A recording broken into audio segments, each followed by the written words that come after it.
আচ্ছা, প্রিয় শিক্ষার্থীবৃন্দ, আশা করি আল্লাহর রহমতে তোমরা সবাই ভালো আছো। আজকে আমি তোমাদের অধ্যায় 3 গতিবিদ্যা অধ্যায়ের আমরা গতির যে সমীকরণগুলো আছে এই সমীকরণগুলো নিয়ে আমরা আজকে আলোচনা করব এবং এই সমীকরণের যে বিভিন্ন লেখচিত্র তৈরি হয় এই লেখচিত্রগুলো নিয়ে আজকে আমি তোমাদের সামনে আলোকপাত করব। তো তোমরা সবাই ক্লাসটা মনোযোগ সহকারে শোনার চেষ্টা করবে এবং কিছু কিছু বিষয় লেখার চেষ্টা করবে। তো প্রথমে যে আমরা গতি সমীকরণটা আমরা জানি যে V equal to U plus at, 9-10 তোমরা পড়ে এসছো V equal to U plus at. তো আমরা এখানে আদি বেগটাকে আমরা ভি নট দিয়ে প্রকাশ করি, তার মানে V equal two V naught, অর্থাৎ ইউ এর জায়গায় আমরা ভি নট লিখেছি প্লাস এটি, সেম জিনিস। এই সমীকরণটা আমরা কিভাবে প্রতিপাদন করতে পারি সেটা দেখো, ডান দিকে একটা চিত্র দিয়েছি আমরা। ধরো একটা বস্তু গতিশীল, তো সেই মুহূর্তে আমরা দুটা বিন্দু একটা বিবেচনা করেছি, দুটা বিন্দু তার গতিপথে, একটা এ বিন্দু আর একটা হচ্ছে বি বিন্দু। তো এ বিন্দুতে যখন আমরা তার গতি পর্যবেক্ষণ শুরু করব তখন শুরুর মুহূর্তের যে সময় সেটা টি ইকুয়াল টু 0, এবং সেই সময়ে যদি তার কোনো আদি বেগ থাকে সেটাকে আমরা নামকরণ করব ভি নট, আর তার যদি কোনো সরণ থাকে আদি সরণ সেটাকে আমরা নামকরণ করব এস নট। তাহলে টি ইকুয়াল টু 0 সময়ে এই অবস্থানে তার আদি বেগ হচ্ছে ভি নট এবং তার সরণ হচ্ছে এস নট। আচ্ছা, এখন এই বস্তুটা যেহেতু গতিশীল এবং এক্ষেত্রে গতিশীল এমন ভাবে গতিশীল যে বস্তুটা সমত্বরণে গতিশীল, সমত্বরণে গতিশীল হলে বেগের মান কি হবে? পরিবর্তন হবে। তাহলে এটা সরলরেখা বরাবর গতিশীল, বাট বেগের মানটা কি হচ্ছে? পরিবর্তন হচ্ছে। তো বেগের মান যদি পরিবর্তন হয়, বেগের পরিবর্তনের হারকে আবার আমরা কি বলি? ত্বরণ। তার মানে বস্তুটা এক্ষেত্রে সমত্বরণে গতিশীল, তার মানে প্রতি সেকেন্ডে এই বস্তুটার বেগ বৃদ্ধির হার হচ্ছে একই। তাহলে এই বস্তুটা ধরো তোমার এ থেকে তোমার বি অবস্থানে এলো একটা সার্টেন টাইম পরে, সেই সময়টাকে আমরা নামকরণ করেছি টি। তার মানে এই বস্তুটা টি সময় পরে এ থেকে কোথায় এলো? বি তে। তাহলে বি তে তার একটা বেগ পাওয়া যাবে, শেষ বেগ টি সময় পরে, সেই বেগটা হচ্ছে ভি, আর অতিক্রান্ত দূরত্ব হচ্ছে এস। এবং এই বস্তুটা কি ত্বরণে গতিশীল, সেই ত্বরণটাকে আমরা এখানে নামকরণ করেছি এ, সমত্বরণে গতিশীল। এই চিত্রে ব্যাপারটা ক্লিয়ার হয়েছে কিনা এটা আমাকে কনফার্ম করো সবাই। এই চিত্রটার বর্ণনাটা ক্লিয়ার হয়েছে সবাই? আচ্ছা, বলো তো বস্তুটা টি সময়ে কত দূরত্ব অতিক্রম করেছে? এস দূরত্ব। এবং এস দূরত্ব অতিক্রম করে তার শেষ বেগ কত? ভি। তাহলে এই যে ভি যে শেষ বেগ সেটাই আমরা বের করব যে V equal two V naught plus এটি। এটা কিভাবে আমরা প্রতিপাদন করতে পারি? খুব সিম্পল। দেখো, আমরা ত্বরণের সংজ্ঞা তো জানি যে ত্বরণ মানে হচ্ছে বেগের পরিবর্তনের হারকে কি বলা হয়? ত্বরণ, যেটা আমরা লাস্ট ক্লাসে পড়ে এসেছি। তার মানে ত্বরণ a equal to d v by d t, তাই না? তো এখন এই সমীকরণ উভয় পক্ষে যদি ডিটি দ্বারা গুণ করা হয়, তো উভয় পক্ষে যদি ডিটি দ্বারা গুণ করা হয় তাহলে এর সাথে ডিটি কি গুণ হবে, আর ডিভি বাই ডিটি তার সাথেও ডিটি গুণ হলে ডিটি আর ডিটি কাটাকাটি হয়ে কি থাকবে? শুধু কি থাকবে? ইয়ার সবাই? তাহলে বাম পাশে এ আর ডান পাশে তৈরি হচ্ছে ডিভি। আচ্ছা, বলো তো বাম পাশে যে এ ডিটি, এই বাম পাশে পরিবর্তনশীল রাশি কে? বলো তো কে কোন রাশির মানটা পরিবর্তন? ত্বরণ নাকি? ত্বরণের মান পরিবর্তন হচ্ছে না সময় পরিবর্তন হচ্ছে? করো, সময়ের মান পরিবর্তন হচ্ছে, তাই না? ডান দিকে কে পরিবর্তন হচ্ছে? বেগ পরিবর্তন হচ্ছে। তাহলে আমার এখানে এই সমীকরণটাকে আমরা এখন কি করব? ইন্টিগ্রেশন করব। এই টোটাল পথে আমরা সময় এবং বেগ যদি বের করতে চাই তাহলে আমরা এই সমীকরণটাকে, এই উপরে যে সমীকরণটা আছে এই সমীকরণটাকে আমরা কি করব? উভয় পক্ষে ইন্টিগ্রাল সাইন নেব। তো উভয় পক্ষে ইন্টিগ্রাল সাইন দেখো নিচে নেওয়া হয়েছে, এই যে ইন্টিগ্রাল সাইনটা অ্যাপ্লাই করা হলো। আবার এই যে নিচে ডান পাশে ইন্টিগ্রাল সাইনটা প্রয়োগ করা হলো। এবার আমরা ইন্টিগ্রেশন লিমিট প্রয়োগ করব। বলো তো যখন টি ইকুয়াল টু 0 তখন বেগ কত? বলো। টি ইকুয়াল টু যখন 0 তখন বেগ ভি নট। V naught. তাহলে যখন ভি টি নট 0 তখন বেগ হচ্ছে তোমার ভি নট। দেখো লিমিটটা কিভাবে প্রয়োগ করা হচ্ছে। আর যখন তোমার টি ইকুয়াল টু টি তখন বেগ কত? শেষ বেগ ভি। লিমিটটা এখানে প্রয়োগ করছি, দেখো যখন টি ইকুয়াল টু টি তখন শেষ বেগ হচ্ছে ভি। ক্লিয়ার হয়েছে কিভাবে আমরা লিমিটটা প্রয়োগ করলাম? তাহলে এই বাম পাশে যেহেতু পরিবর্তনশীল রাশি সময়, এই জন্য লিমিটের মানগুলো সময়তে অ্যাপ্লাই করতে হবে। আর ডান পাশে পরিবর্তনশীল রাশি যেহেতু বেগ, এই জন্য তোমার লিমিটের মানগুলো বেগ রাশিতে অ্যাপ্লাই করতে হবে। এই লিমিটটা সমত্বরণ হলো কিভাবে? সমত্বরণে এখানে ধরে নেওয়া হয়েছে যে প্রতি সেকেন্ডে বেগ বৃদ্ধির হার একই। এই গতি সমীকরণগুলো সমত্বরণে বস্তুর ক্ষেত্রে প্রযোজ্য। আচ্ছা, তো এখন এ যেহেতু কনস্ট্যান্ট সমত্বরণ, তাহলে এ এই ইন্টিগ্রাল সাইনের কোথায় যাবে? বামে যাবে। আর ইন্টিগ্রেশন করো। স্যার এ কি ধ্রুবক? স্যার শব্দ হয়। আমাদের কোনো কমন সেন্স নাই। আচ্ছা, তো এ হচ্ছে কনস্ট্যান্ট, এ হচ্ছে বামে যাবে যেহেতু সমতরণ, যার জন্য এর মান কনস্ট্যান্ট থাকবে। তাহলে এ বামে গেলে ইন্টিগ্রেশন ডিটি মানে হচ্ছে টি, আর এখানে লিমিটের মানগুলো বন্ধনীতে চলে আসবে। আর ইন্টিগ্রেশন ডিভি মানে হচ্ছে ভি, লিমিটের মানটা এখন বন্ধনীতে দিতে হবে। এবারে তোমার মান বসিয়ে দাও, upper limit minus lower limit. তো upper limit minus lower limit বসানো হলে টি মাইনাস জিরো হবে বাম পাশে, আর ডান দিকে তোমার তৈরি হবে ভি মাইনাস জিরো, আপার লিমিট মাইনাস লোয়ার লিমিট। তাহলে লিমিটের মানগুলো বসানোর পরে আমরা ফাইনালি দেখো আমরা এখানে পেয়ে যাচ্ছি ভি মাইনাস ভি নট। এবারে টি দ্বারা গুণ করে, এ দ্বারা গুণ করে দাও, তাহলে বাম দিকে এটি তৈরি হচ্ছে আর ডান দিকে ভি মাইনাস ভি নট। তাহলে সাইড চেঞ্জ করলে তোমার ফাইনালি তৈরি হচ্ছে দেখো V equal two V naught plus এটি। এই যে সমীকরণটা তৈরি হলো এটাই হচ্ছে তোমার গতির প্রথম সমীকরণ, V equal two V naught plus এটি। এই সমীকরণের সাহায্যে আমরা কি বের করতে পারি? সমতরণে গতিশীল বস্তুর ক্ষেত্রে একটা নির্দিষ্ট সময় পরে বেগ কত হবে এই বেগের মান বের করার জন্য আমরা এই সমীকরণটা ইউজ করি। তার মানে যে কোনো সময় পরে বেগ কত হবে সেই বেগের মানটা বের করার জন্য আমরা এই সমীকরণটা ইউজ করব। যে কোনো সময় পরে যদি বেগ পাই তাহলে আমরা এই সমীকরণটা ইউজ করব। আচ্ছা, তাহলে এই সমীকরণটা কিভাবে আমরা প্রতিপাদন করলাম? ক্যালকুলাসের নিয়মে, খুবই সিম্পল। ত্বরণের সংজ্ঞাটা এখানে সংজ্ঞায়িত করতে হবে।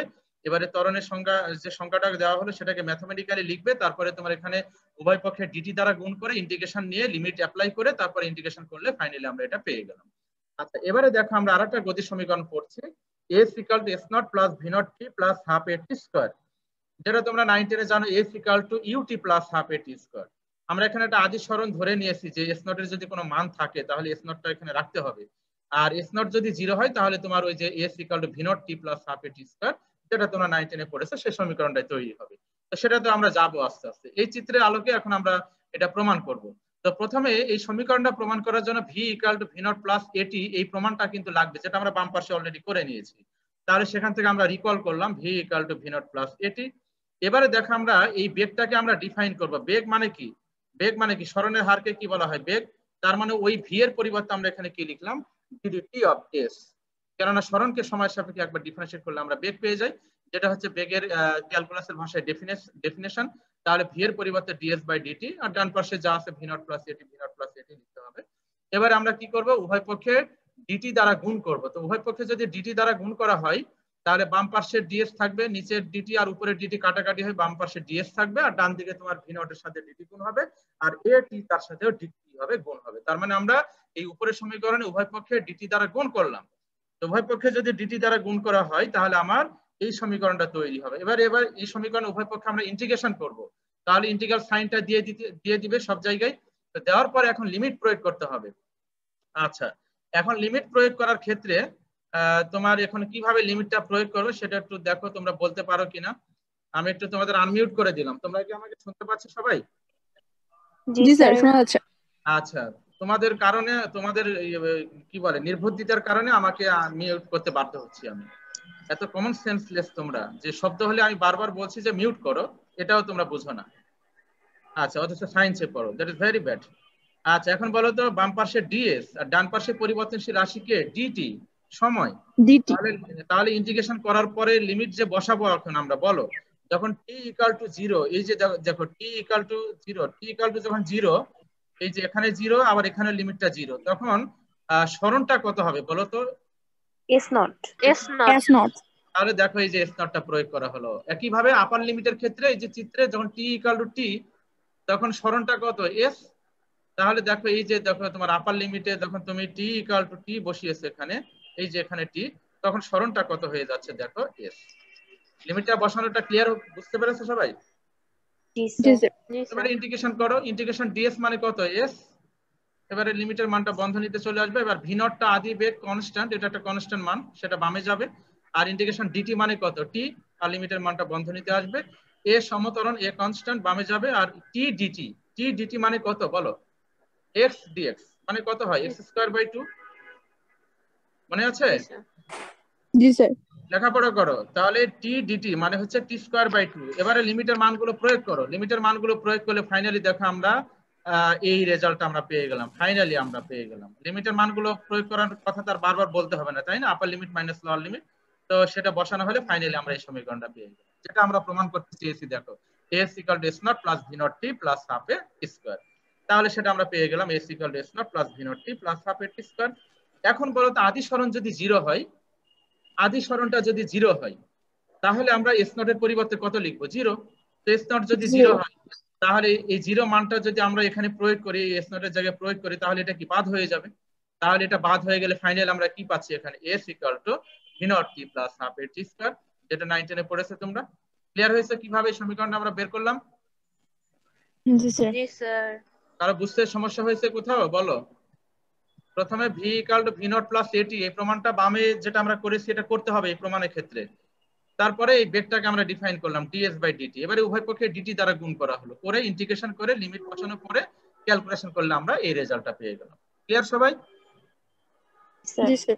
আচ্ছা, এবারে গুরুত্বপূর্ণ আরেকটা সমীকরণ, সেটা হচ্ছে V square equal to V naught square plus 2as, যেটা তোমরা জানো, এই যে এটা তোমরা জানো তাই না, V square equal to V naught square plus 2a। তা আমরা যেহেতু আদি সরণ এখানে ধরে নিচ্ছি, তাহলে আমার ওখানে এস নটটা আসবে, তাহলে সমীকরণটা আসবে V square equal to V naught square plus 2a S minus S not. এই প্রমাণটা আমরা করব, এই প্রমাণটা থেকে ডানের এই সমীকরণটা তৈরি হবে। তো এটা চিত্র আগের চিত্রটাই আমি আবার এখানে শর্টকাট চিত্রটা দিয়েছি। তো ত্বরণের সংজ্ঞা আমরা কি জানি, a equal to d v by t d t. ত্বরণ মানে হচ্ছে বেগের পরিবর্তনের হারকে কি বলা হয়, ত্বরণ। ত্বরণের ক্যালকুলাসের ভাষার সংজ্ঞা কি বলো তো একজন? নুসরাত জাহান বলো। স্যার সময়ের সাথে সাথে বেগের পরিবর্তনকে ত্বরণ বলে। হয় নাই, ক্যালকুলাসের ভাষায় সংজ্ঞা দিতে হবে। ক্ষুদ্রাতি ক্ষুদ্র সময়ের ব্যবধান, স্যার সময় ব্যবধান জিরোর কাছাকাছি এলে আর ক্ষুদ্রাতি ক্ষুদ্র সময় ব্যবধানে বেগের পরিবর্তনকে ত্বরণ হলে কোন বস্তুর বেগের পরিবর্তনের হারকে বলা হয় ত্বরণ। সময় ব্যবধান শূন্যের কাছাকাছি হলে কোন বস্তুর বেগের পরিবর্তনের হারকেই বলা হয় ত্বরণ। ক্যালকুলাসের ভাষার সংজ্ঞা এটা দিতে হবে পরীক্ষায় এলে, মনে রাখবে, অন্যগুলো দিলে কিন্তু হবে না। আচ্ছা, তাহলে এটা হচ্ছে ক্যালকুলাসের ভাষার সংজ্ঞা, a equal to d d t of v. আচ্ছা, এবারে দেখো তো ডান দিকে আমি কি করেছি বলো তো, যে পারবে সে বলবে আমি এখানে কি করলাম বলো। স্যার ডিএস দিয়ে গুণ এবং ভাগ করেছেন। স্যার এখানে মনে হয় বেগের মনে হয় ডিএস দিয়ে গুণ এবং ভাগ, ডিএস দ্বারা ভাগ করেছি আর উপরে ডিএস দ্বারা গুণ করা হলো, দিয়ে কাটাকাটি করলে আবার বামেরটাই তৈরি হবে, তাই না? এখন বলো তো এই যে ডিএস বাই ডিটি, এটার পরিবর্তে আমরা কি লিখতে পারি? এই যে আমরা যে ডিএস বেগ লিখতে পারি, এটা মানে ভি ধরনের হার, তাহলে এটার পরিবর্তে আমরা কি লিখলাম দেখো, ভি লিখলাম। ওকে, আর এই যে ডিভি বাই ডিএস এখানে লেখা হলো। এবারে আমরা উভয় পক্ষে ডিএস দ্বারা গুণ করে দিব। তো উভয় পক্ষে যদি ডিএস দ্বারা গুণ করা হয়, বলো তো সমান সমানে বামে কি আছে বলো, এ আছে। তো এর সাথে ডিএস গুণ করা হলে কত তৈরি হবে তোমার, এ ডিএস তৈরি হবে, তাই না? আর ডান দিকে ভি ডিভি বাই ডিএস। তো এই যে বাই ডিএস আর উপরের ডিএস কাটাকাটি হয়ে কি থাকবে, ভি ডিভি থাকবে। এই ভি ডিভিটাকে বাম পাশে আনা হয়েছে। ওকে, সমীকরণটা ক্লিয়ার? এবার এই সমীকরণে উভয় পক্ষে ইন্টিগ্রেশন করো। এই সমীকরণে উভয় পক্ষে ইন্টিগ্রেশন করার জন্য ইন্টিগ্রাল সাইনটা দিয়ে দিবে, দেওয়ার পরে লিমিট প্রয়োগ করো। এখন লিমিট প্রয়োগ করার জন্য অহনা বলো, Ahana, do you hear me Ahana? Yes sir. আচ্ছা অহনা বলো তো বাবা, এখানে বলো লিমিটটা প্রয়োগ করো। এখন এই চিত্র থেকে বলো, বাম পাশে দেখো ডিভি, ভি পরিবর্তনশীল রাশি হচ্ছে ভি, আর ডান দিকে হচ্ছে এস হচ্ছে পরিবর্তনশীল সরণ। তাহলে বাম দিকে লিমিটটা কিভাবে আসবে একটু দেখো, চিত্রে দেখো, যখন ভি নট বেগ তখন আদি সরণ এস নট। G sir. বলো, বলতে থাকো এখন অহনা, কন্টিনিউ ইওর লেকচার। যখন বেগ ভি নট তখন সরণ হচ্ছে এস নট, আর যখন বেগ এ ভি আর তখন সরণ এস, তখন সরণ এস। দেখো লিমিটটা বসানো ক্লিয়ার কিনা সবাই? জি স্যার। ক্লিয়ার সবাই? রেসপন্স করো না কেন তোমরা? জি স্যার। আচ্ছা, রেসপন্স করতে হয়, তোমরা এত পাগল কেন বলো তো? আচ্ছা, তাহলে ভি ডিভি মানে কত, ভি স্কয়ার বাই 2। এবারে লিমিটের মানটা বন্ধনীতে নিয়ে আসো, আর এ হচ্ছে কনস্ট্যান্ট, বামে যাবে। ইন্টিগ্রেশন ডিএস মানে কত, এস। সূত্রগুলো আগের গুলো ইউজ হচ্ছে বারবার, দেখো। তাহলে এবারে লিমিটের মানগুলো প্রয়োগ করো। আপার স্যার কিন্তু বেগ পরিবর্তন হলে কি ত্বরণ পরিবর্তন হবে না? আচ্ছা, তুমি তাহলে কিছুই বুঝো নাই। সমত্বরণে গতিশীল বস্তুর ক্ষেত্রে সমীকরণগুলো প্রযোজ্য। সমত্বরণ মানে কি, ত্বরণ কি পরিবর্তন হয় পাগল? প্রতি সেকেন্ডে বেগ বৃদ্ধির হার একই ধরে নেওয়া হচ্ছে, যার জন্য সমত্বরণ এ কনস্ট্যান্ট। 9 কি পড়ে আসছো বলো? এই সমীকরণগুলো সমত্বরণে গতিশীল বস্তুর ক্ষেত্রে প্রযোজ্য, এ হচ্ছে কনস্ট্যান্ট। আচ্ছা, তাহলে V square by 2 upper limit minus lower limit প্রয়োগ করলে এই লাইনটা তৈরি হবে। এবারে তোমার এই যে V square by 2 minus V naught square by 2 লসাগু করো, করলে V square minus V naught square divided 2, এই ডিভাইডেড 2টা ডান পাশে এসে গুণ হয়ে দেখো V square minus V naught square equal to 2a into s minus s not. তাহলে এই যে মাইনাস ভি নট স্কয়ার কে ডানে আনা হলো, সাইড চেঞ্জ করা হলো, করলে তোমার ফাইনালি ক্যালকুলেশন করলে দেখো এই সমীকরণটা আমাদের তৈরি হয়ে গেল। ক্লিয়ার সবাই? তাহলে দেখো এখানে একটা টেকনিক অ্যাপ্লাই করে ত্বরণটাকে আমরা একটু আলাদা করে সংজ্ঞায়িত করে, ত্বরণকে সংজ্ঞায়িত করে উভয় উপরে নিচে ডিএস দ্বারা গুণ করা হলো, ভাগ করা হলো, করে এটা করা হচ্ছে মূলত প্রমাণটা আনার জন্য। এনে তোমার এই যে ডিএস বাই ডিটির পরিবর্তে ভি লিখলাম আমরা, এবারে উভয় পক্ষে ডিএস দ্বারা গুণ করে ইন্টিগ্রেশন করে লিমিটের মানটা প্রয়োগ করে ইন্টিগ্রাল ক্যালকুলেশন করে লিমিটের মানটা অ্যাপ্লাই করার পরে ফাইনালি আমরা এই রেজাল্টটা পেয়ে গেলাম। এবারে যদি আদি সরণ 0 হয় তাহলে এস নট এর পরিবর্তে কত লিখবে বলো? আদি সরণ যদি এস নট এর পরিবর্তে কত লিখবে? 0। তো এস নট 0 হলে তাহলে কি এস নটটা বাদ হয়ে যাবে, তাহলে ওই যে 9 এর যে ফর্মুলা পড়েছে সেটা তোমরা পেয়ে যাবে। ক্লিয়ার কিনা বলো? তাহলে V square equal to V naught square plus 2as। Clear সবাই? জি স্যার। আচ্ছা, এখন আমরা এই যে সমীকরণগুলো পড়লাম, এটা হচ্ছে গুরুত্বপূর্ণ যে সমীকরণ V equal to U plus at, যেটা তোমার যে কোনো সময় পরে বেগ বের করার জন্য সমীকরণটা আমরা ইউজ করি। আর এই সমীকরণটা আমরা কখন ইউজ করি একজন বলো তো? এটা কেন ইউজ করি আমরা? এটার দ্বারা ইউজ করে কি বের করি বলো, কুইক বলো। স্যার সময় উল্লেখ করা থাকলে এস বের করার জন্য, সরণ বের করার জন্য, সরণ উল্লেখ থাকলে সরণ বের করার জন্য, সময় সাপেক্ষে মূলত আমরা দূরত্ব বা সরণ বের করার জন্য আমরা এই সমীকরণটা ইউজ করি সময় সাপেক্ষে। আর এই সমীকরণটা আমরা কোন কাজে ব্যবহার করি বলো তো? এই যে লাস্টের যে সমীকরণটা আমরা বের করলাম V square equal to V naught square plus 2as, এটা কোন কাজে আমরা ব্যবহার করি?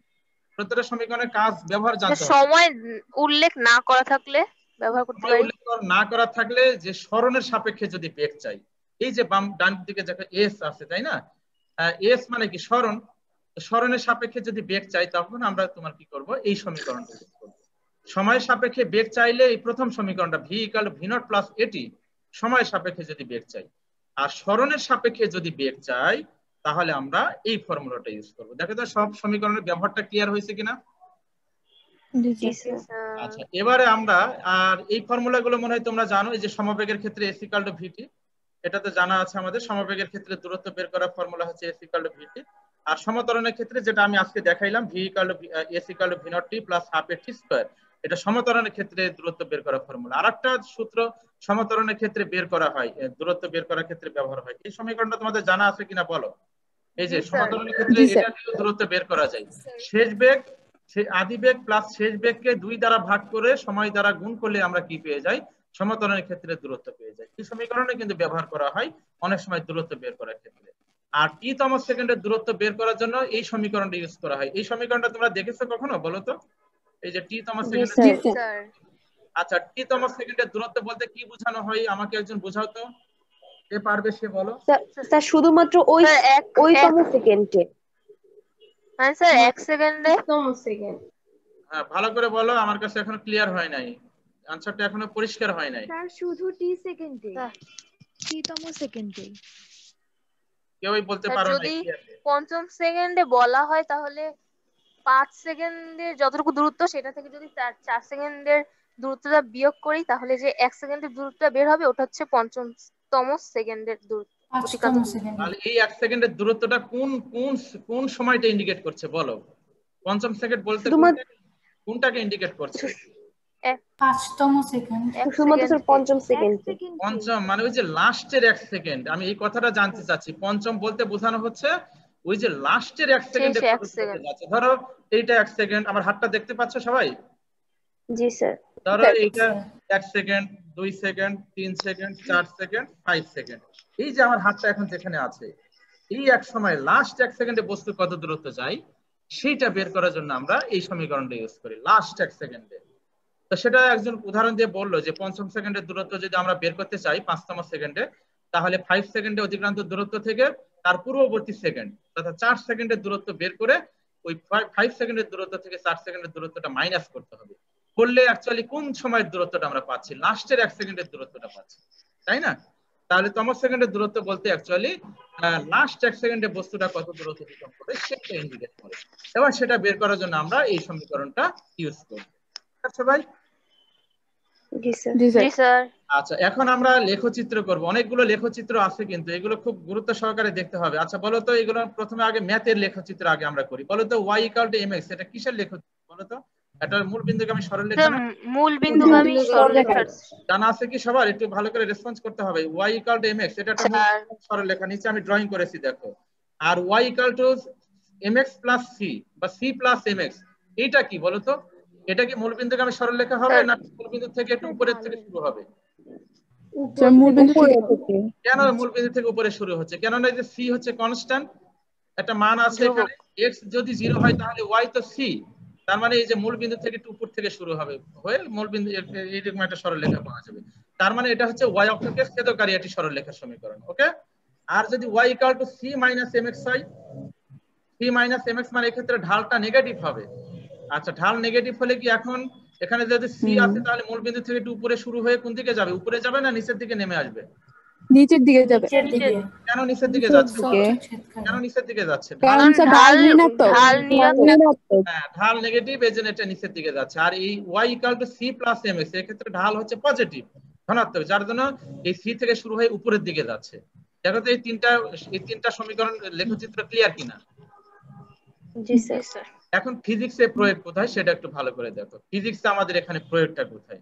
আচ্ছা বলো তো, প্রথম যে সমীকরণটা, এই যে দেখো তো তোমার এই সমীকরণটার সাথে এই সমীকরণটা মিলে যায় কিনা দেখো তো। v = v0 + at, এই ওই সমীকরণ আর এটার মাঝে কোনো পার্থক্য আছে কিনা একটু আমাকে বল। না স্যার। কুইক রেসপন্স করো। বলো তো এখানে c বলতে কি বোঝানো হচ্ছে সমীকরণে? Quick v0। Very good. আচ্ছা এখন বলো তো a মানে কি? a হচ্ছে কনস্ট্যান্ট, m ঢাল, a হচ্ছে ঢাল, m কেননা বেগ বনাম সময় লেখচিত্রে ঢালিতে ত্বরণ নির্দেশ করে, তাই না? ঢাল। a হচ্ছে কনস্ট্যান্ট, আর x এর পরিবর্তে t, আর এখানে y এর পরিবর্তে v। তাহলে এই সমীকরণের লেখচিত্র y = mx + c, তার লেখচিত্র যা হবে v = v0 + at, সেই সমীকরণ লেখচিত্র কি তাই হবে। ক্লিয়ার সবাই? জি স্যার। আচ্ছা এবারে বলো তো, দেখো এটা কত সহজ লেখাপড়া। দেখো এই যে y = c - mx, এই সমীকরণের সাথে এই যে v = v0 - at, এটা মিলে গেল না? জি স্যার। তাহলে কি এখন আমাকে বলতে হবে তাহলে ওই উপরের সমীকরণ লেখচিত্র যা নিচের সমীকরণ লেখচিত্র কি হবে তাই হবে? তাহলে এখান থেকে শুরু হয়ে নেগেটিভ স্লোপ, অর্থাৎ এখানে a মাইনাস মানে কি আসলে মন্দন হচ্ছে, তাই না? তাহলে মন্দন হলে কোন দিকে যাবে? নিচের দিকে যাবে। মন্দন হওয়ার কারণে আমার এটা মাইনাস এসছে। ক্লিয়ার সবাই? জি স্যার। এখন বলো তো v = v0 + at, মাঝে আরেকটা লেখচিত্র আছে। তো v = v0 + at, আদিবেগ যদি 0 হয় তাহলে এই সমীকরণটা কি দাঁড়াবে? v = at। আচ্ছা, তো v = at, এটা এখন কোন সমীকরণের সাথে মিলে যাচ্ছে? দেখো এই যে y = mx, মূল বিন্দুগামী সরলরেখা। খুব ইজি না? একেবারে ইজি না বলো তো? জি স্যার। আচ্ছা এখন আমাকে বলো তোমরা, এই যে 3 নাম্বার সমীকরণের ক্ষেত্রে যদি আদিবেগ 0 হয় তখন v = কি হবে? -at। কথা বলো। তখন নিচের দিকে না, তখন এটা শুরু হবে কোথায় এবং কোন দিকে যাবে বলো? y অক্ষ থেকে শুরু হয়ে নিচের দিকে যাবে। y অক্ষ থেকে শুরু হয়ে নিচের দিকে যাবে কি বলছে? মূল বিন্দু থেকে শুরু হবে, নিচের দিকে যাবে। মূল বিন্দু থেকে শুরু হয়ে কোন দিকে যাবে? নিচের দিকে যাবে। মূল বিন্দু থেকে শুরু হয়ে কোন দিকে যাবে? নিচের দিকে যাবে। এই যে মূল বিন্দু থেকে শুরু হয়ে এখান থেকে শুরু হয়ে কোন দিকে যাবে? নিচের দিকে যাবে। ওকে। জি স্যার। তাহলে আমরা কয়টা লেখচিত্র জানলাম এখান থেকে? 4টা। একটা কিন্তু আমি ড্রয়িং করি নাই, ওটা করবে তোমরা। তাহলে আমরা v = v0 + at, এই সমীকরণের যে লেখচিত্র, ম্যাথের যে লেখচিত্র, এগুলো ফিজিক্সে প্রয়োগ হচ্ছে, এই বিষয়গুলো আমরা উদাহরণ সহ আমরা এখান থেকে জেনে গেলাম। এবারে দেখো y = x² বা x² = 4ay, বলো তো এই সমীকরণগুলো কিসের সমীকরণ? নাম কি? এই সমীকরণগুলোর নাম কি বলো তো? পরাবৃত্তের বৃত্তীয় সমীকরণ। হ্যাঁ, এটা বৃত্ত না, পরাবৃত্ত। বৃত্ত হচ্ছে x² + y² = a², এগুলো হচ্ছে পরাবৃত্তের সমীকরণ। তো পরাবৃত্তের তাহলে এই সমীকরণ লেখচিত্র দেখো কেমন হয়। যে নিচে আমি ড্রয়িং করেছি দেখো y কয় ঘাত বলো তো? এখানে এই দুইটা সমীকরণে y কয় ঘাত? এক ঘাত, কিন্তু x এর ঘাত কত? 2 ঘাত। দ্বিঘাত। তো দ্বিঘাতকে কোন অক্ষে দিয়েছো? x অক্ষে, আর এক ঘাতকে y অক্ষে দিয়েছো। দিলে তোমার এইরকম একটা লেখচিত্র তৈরি হবে। আচ্ছা, তো এইরকম পরাবৃত্তের আরো সমীকরণ আছে। বলো তো y = ax + bx², বলো তো এটা কার সমীকরণ? y = ax + bx², এটা প্যারাবোলা। এটা পরাবৃত্ত। হ্যাঁ, প্যারাবোলার বাংলায় হচ্ছে পরাবৃত্ত, এটাও কিন্তু পরাবৃত্ত সমীকরণ। তো এই যে আমি বললাম না যে y = ax plus bx square, তার লেখচিত্র কিন্তু এটাই, এই যে বামের যে লেখচিত্রটা আছে এটাই হবে। আচ্ছা এখন বলো তো, এই যে আমি যে বললাম কিছুক্ষণ আগে এখনই যে y = ax plus bx square, সেই সমীকরণ আর এই সমীকরণটা মিলে যাচ্ছে না, দেখো তো। জি স্যার। y = ax, y মানে s আর a মানে হচ্ছে v নট, x মানে হচ্ছে t, তাহলে ax এর পরিবর্তে v not t plus bx square, t মানে হচ্ছে এখানে হাফ a কনস্ট্যান্ট যেটা, ইনটু t স্কয়ার। তাহলে y = x plus b square bx square, তার লেখচিত্র যদি এটা হয় তাহলে আমাদের s বনাম t, এই সমীকরণের যে লেখচিত্র s বনাম t, তার লেখচিত্র কি হবে? এটাই হবে, এই লেখচিত্রটাই হবে। কিন্তু আমরা এখানে একটা জিনিস আমরা এখানে দিয়েছি, দেখো আমরা কিন্তু এখানে নেগেটিভ অংশটা আনি নাই, ফিজিক্সে আমরা নেগেটিভ অংশটা ব্যবহার করি না। এই যে নেগেটিভ যে পোরশনটা, এই পোরশনটা কিন্তু আমরা এই যে এই সাইডটাতে আনি নাই, এই দিকে আমরা আনি নাই। ফিজিক্সে আমরা এই নেগেটিভ অংশটা ব্যবহার করি না, শুধু কোন অংশটা আমরা ব্যবহার করেছি সেটা দেখো, লেখচিত্রে দেখানো হচ্ছে শুধু পজিটিভ অংশটা। তাহলে দেখো এই যে ডান দিকে আমরা এখানে এই পজিটিভ অংশটা কিন্তু আমরা এখানে শো করেছি। ক্লিয়ার সবাই? জি স্যার। এই যে পজিটিভ অংশটা দেখানো হচ্ছে, তাহলে এটা s = v not t plus half a t square, তখন এই লেখচিত্রটা। এবারে যদি minus half a t square হয়, ত্বরণ মানে মন্দন হয়, সেই ক্ষেত্রে এটা মূল বিন্দু থেকে শুরু হবে, সেটা এখন উপরের দিকে যাবে না। এটা যেমন এখান থেকে শুরু হয়ে উপরের দিকে গেল, এখন এটা উল্টো হয়ে যাবে।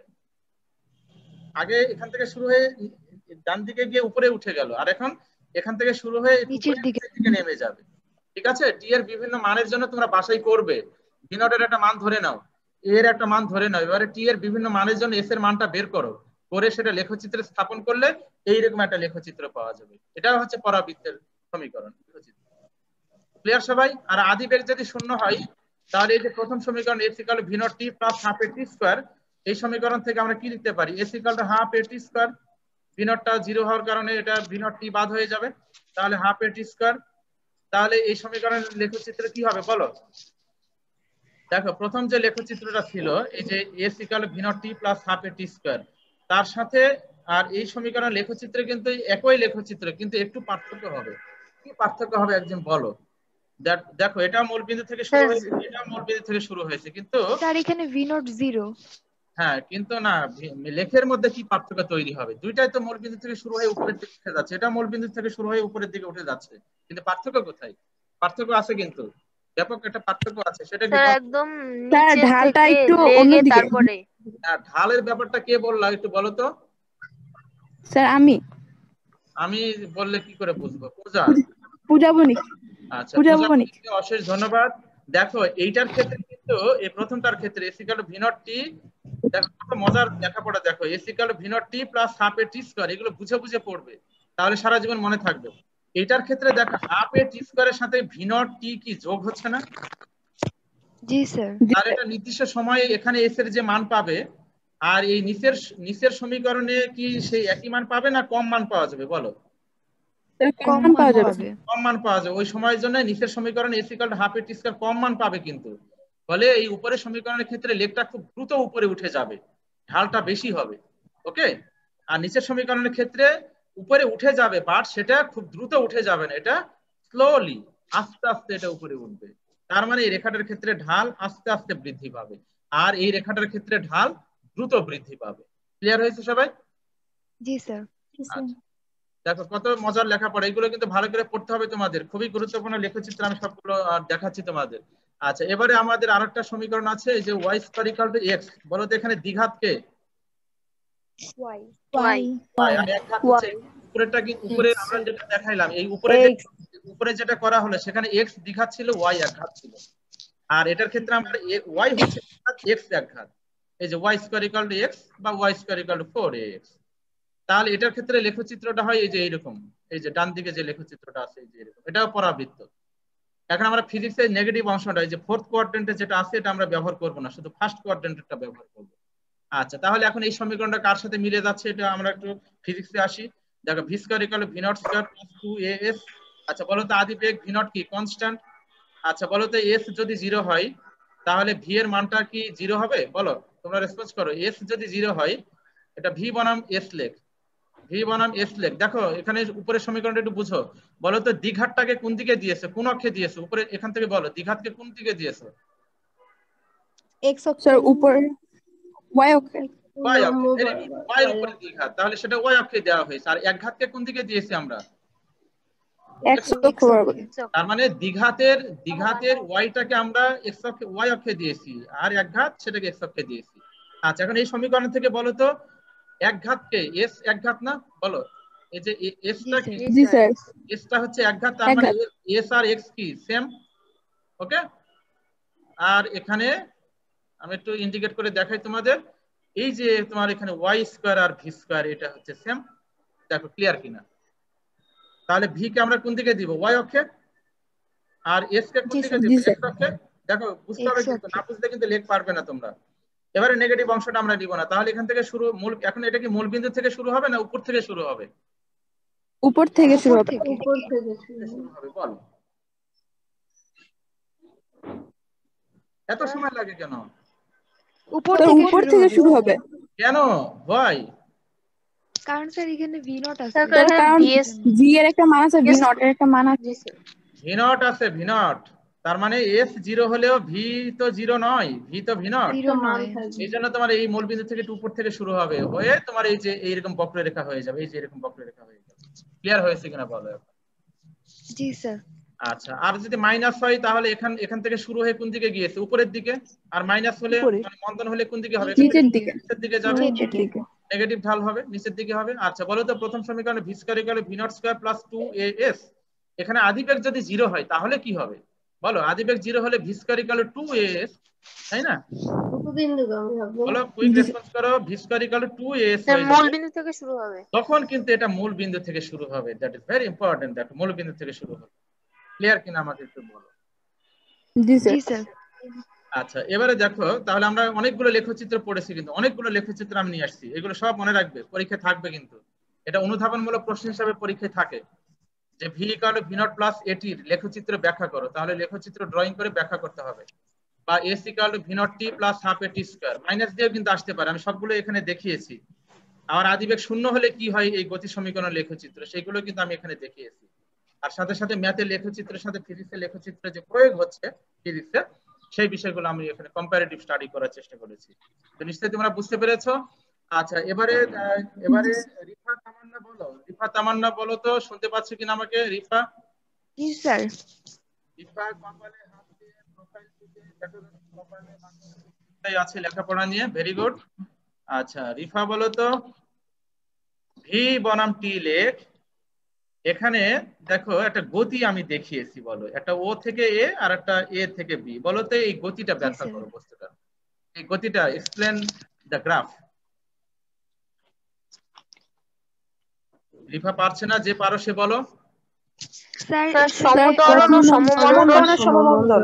হ্যাঁ, প্রথমে ও থেকে এ সমতরণী গতিশীল, এরপরে এ থেকে বি দেখো নেগেটিভ স্লোপ, সমমন্দন। নেগেটিভ স্লোপ তার মানে মন্দন হচ্ছে। আর মন্দন হওয়া মানে কি তাহলে? এখানে তার মানে গতি হ্রাস পাবে। ও থেকে এ গতি বৃদ্ধি পেয়েছে, তার মানে ত্বরিত হয়েছে, ত্বরণশীল হয়েছে। আর এ থেকে বি বেগ কমে যাওয়ার কারণে মন্দন হবে, তথা গতি হ্রাস পাবে। এ হচ্ছে ত্বরণশীল আর এ থেকে বি হচ্ছে মন্দনশীল। আর ডানের চিত্রটা কি বলো? সময় পরিবর্তন হচ্ছে কিন্তু সমবেগ। সমবেগ নো, না স্যার নেই তো।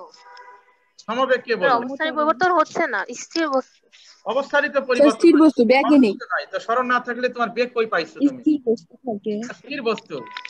আর স্থির বস্তু না থাকলে সরণের পরিবর্তন না হলে কি বেগ হবে? সরণের পরিবর্তনের হার বেগ, তার মানে আমার এখানে বেগ কত হবে? শূন্য হবে। ক্লিয়ার?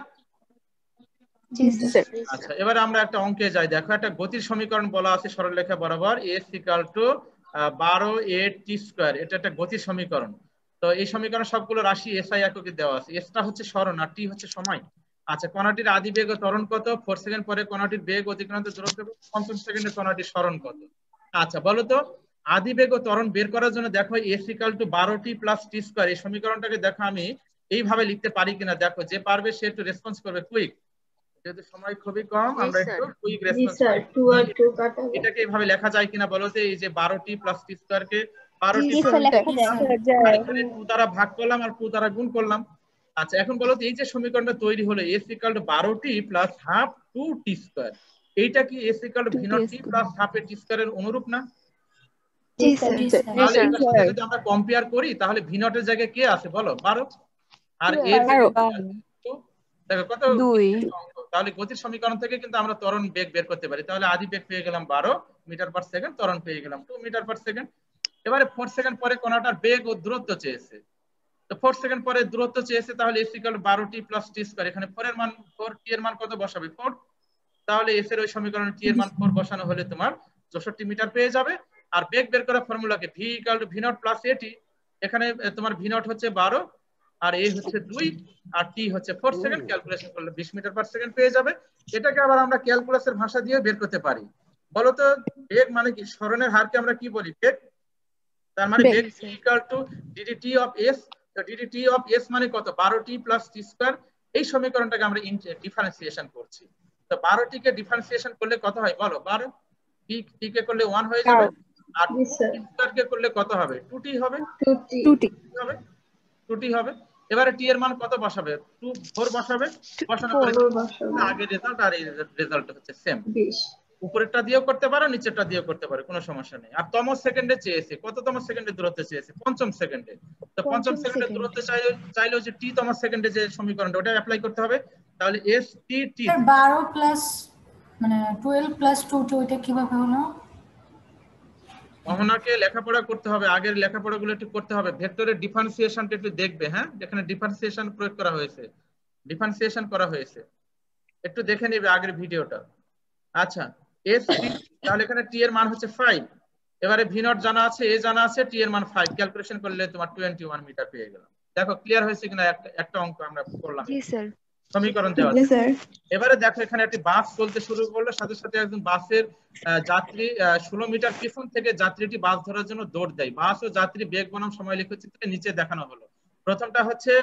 প্রথম যে লেখ এটা হচ্ছে বাসের ক্ষেত্রে, আর দ্বিতীয় লেখটা হচ্ছে তোমার যাত্রীর ক্ষেত্রে। বলো তো বাসটা কি সমবেগে গতিশীল না অসমবেগে? সমতরণে। সমতরণে। আর যাত্রী কিভাবে গতিশীল? সমবেগে। স্যার এখানে সমবেগে। এটা হচ্ছে কুমিল্লা বোর্ড 2019 সালের সৃজনশীল প্রশ্ন। আচ্ছা এখন চেয়েছে বাস কর্তৃক 4 সেকেন্ডে অতিক্রান্ত দূরত্ব নির্ণয় করো।